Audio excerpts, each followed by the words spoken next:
Gagné le prix de la mise en scène. The best director is Amat Escalante for Heli. വിവിധ സാംസ്കാരിക ഭൂമികകളിൽ നിന്നുള്ള 83 സിനിമകളാണ് ലോക cinema വിഭാഗത്തിൽ പ്രദർശനത്തിനെത്തുന്നത്. അമത് എസ്കലന്റെക്ക് കാൻ ചലച്ചിത്രമേളയിൽ മികച്ച സംവിധായകനുള്ള അവാർഡ് സമ്മാനിച്ച ഹേലി, കിം ഗീഡുക്കിന്റെ പുതിയ ചിത്രമായ മോബിയസ്, ജാഫർ പനാഹിയുടെ ക്ലോസ്ഡ് കർട്ടൻ എന്നിവ മേളയിലെത്തും.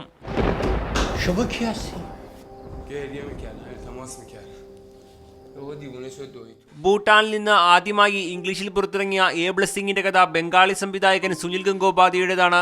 അദ്ദേഹത്തിനുള്ള സ്മൃതി ചിത്രം കൂടിയാണ് എ ബ്ലെസ്സിങ്. തോമസ് വിഞ്ചർബർഗിന്റെ ദി ഹണ്ട് ചെറിയ കുറ്റങ്ങൾ ചെയ്തവരുള്ള സമൂഹത്തിന്റെ പൊതുബോധത്തെ സംബന്ധിച്ച അന്വേഷണമാണ്.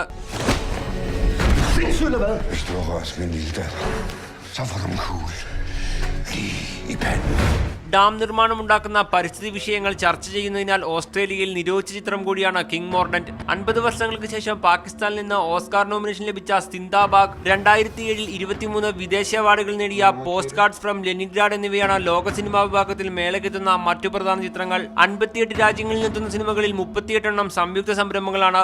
12 വനിതാ സംവിധായകരുടെ ചലച്ചിത്രങ്ങളും ഈ വിഭാഗത്തിൽ പ്രദർശിപ്പിക്കും. മീഡിയ 1 തിരുവനന്തപുരം.